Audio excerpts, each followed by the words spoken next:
DAVID-KQ4WH. Over. Roger, Roger. What's the name there? Name here is David. Name here is David. Over. Roger, David. And whereabouts are you, sir? I am located in South Carolina, about 60 miles south of Columbia, the state capital. Over. Roger that. I'm copying you. It looks to be about 8 over on my local antenna. Roger. Copy that. I have you at about a 7 over. 7 over. Copy. Roger. Now you did just fade, and I had to go to Milford SDR to copy the mail. You're giving them probably about a 10 over. Roger. Giving them probably about a 10 over. Roger. Yeah, the band is up and down a little bit. The radio here is a Yaesu FT-990, Yaesu FT-990 with the MD-100 microphone, feeding an Ameritron AL80T running at about 800 watts. And the antenna here is a homebrew inverted V known as the Carolina 3-wire monster. It is 55 feet on both sides, about 40 feet in the air with the ends 6 feet off the ground to give it that 90-degree inverted V split. And it covers 6 meters through 80 meters. Over. So that's the newer Yaesu 990, Roger? Yaesu 990, Roger. Negative. This radio is about 25 years old. FT-990. Over. Yes, well, I recognize that, but you said it runs 6 meters? It runs 6 meters? Oh, negative. The antenna is resident at 6 meters, but this radio does not have 6 meters. Over. Roger, radio runs out at 10 meters, Roger. Radio runs out at 10 meters, Roger. Affirmative. The antenna was not designed for 6 meters, but it was just luck of the draw. It happens to be resident on 6 meters. Over. Roger. Well, we are talking on brother and sister radios. This is the radio I am on is a FT-990, a pretty heavily modified coming and going, but it is basically a 990.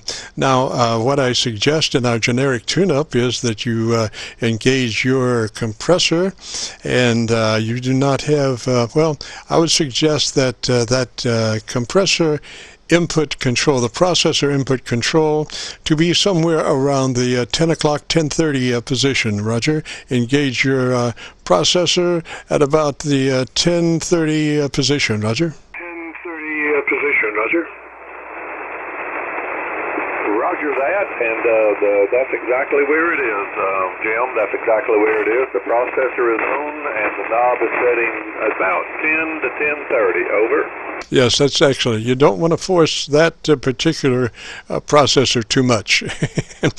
About that position is about the best that you can do. Now, go to your ALC meter and adjust your mic gain until your ALC meter is running a mid-scale to 2/3. Now, you know that ALC meter does not run all the way across the meter area. It only runs about halfway. So what you want to do is adjust it to where you have some daylight there towards the end, but pretty close to the end of the ALC reading. Roger? To the end of the ALC reading. Roger? Copy that. My voice peaks are going up to about 80% of the blue bar. You said you were running a 990, so I'm guessing it's got the same meter. So the ALC voice peaks are going up to about 80% of that blue bar. Over. Roger, yes, absolutely ideal. Now, I know that radio does not have EQ, so I'm trying to think how we could possibly get some EQ. How close are you working that mic? About 2 inches, and it is a desk mic, the MD-100. Over. Yes, I'm familiar with that mic. All right. What I suggest is that you move back 3 inches. What we want to do is do a reverse proximity effect. Proximity effect is the closer you work a microphone, the bassier it gets. So we want to do just the opposite of that. I want you to move back 1 inch or so more away from the microphone. And also consider that that's going to shift your ALC reading. You may have to increase your mic level just a little bit to get back to the same position that you are at 2 inches or 3 inches. At 2 inches or 3 inches. Okay, the voice peak. This is about 3 inches. This is about 3 inches and almost no voice peak, so I'll turn the mic up a little bit. Over. All right, go ahead and turn it up there and get back to where you were before. Okay, this is about 3 inches. Had to turn the mic gain up a good bit. And now 3 inches away and peaking at about 75% of the blue scale. About 75% of the blue scale. Over. Roger, you have gained just a little bit there, but you also lost off the bottom end. So I would say split the difference. Split the difference. If you can dissect an inch, do that about halfway from where you were and where you are, and that will give you a little more top end and not quite so much roll off the bottom end. Roger. Roger that. Okay, that's splitting the difference a little bit and getting the voice peaks up to about 80%. Over. Roger. Okay, now, and the important thing is, with that microphone, you must stay on axis because you need a little more top end, but unfortunately, your radio does not have an equalizer, so you can't just crank in a little more top end. So what you need to do is pay particular attention to your on-axis delivery to that microphone. Don't turn your head and look away as you're talking because your top end will fall off dramatically. So just stay as much on mic as you can, Roger. Roger that. Yeah, it's real easy to see that if you take your direction away from the microphone, the ALC falls off really quick. Over. Roger. Well, it's more the frequency range that suffers.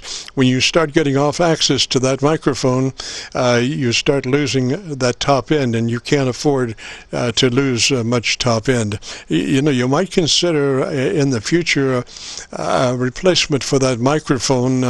You could even go to a condenser microphone and use an external mic preamp with a phantom power supply to drive your condenser microphone, and that would give you a whole lot better top end audio articulation. Roger. Copy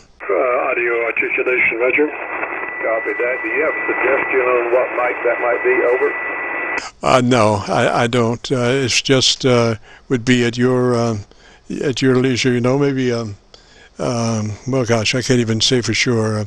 My situation is this is a homebrew microphone running into an ART preamp, so I can't really tell you specifically a microphone, but most condenser microphones would do well, particularly, like not necessarily very expensive, but there's a company called Musician's Friend that has a lot of less than, tremendously expensive condenser microphones, and a lot of those would do well, and as long as you're doing, you could put in an equalizer that would allow you to shape your audio. Matter of fact, I would start with the equalizer first, if you could, and that would help you with the mic that you have, an external mic equalizer. Roger. Equalizer. I'll do a little bit of research on that, sir. Also, been somewhat in the market to replace this radio and upgrade to one that's got 6 meters. Was looking at possibly being familiar with Yaesu, moving up to the FT-DX3000, unless you've heard some bad audio reports off of those radios. I heard you talking to the other station about the 7300, and I also know that radio has got a good signal and a good receiver too, but kind of drawn to that DX3000. This is Kilo Quebec 4 Whiskey Hotel for ID. Roger. I definitely would go with a 7300 for the bucks for the bang, or bang for the buck. That 7300 is just a beautiful radio. I definitely would recommend that 7300, Roger. That 7300, Roger. Roger that. Well, I appreciate the tips on the audio. I'm sure you got some tips. Good signal reports, and we've made a few adjustments. Again, I'm running about 800 watts on an AL80B into that homebrew antenna. And I appreciate your time and your tips and suggestions. Over.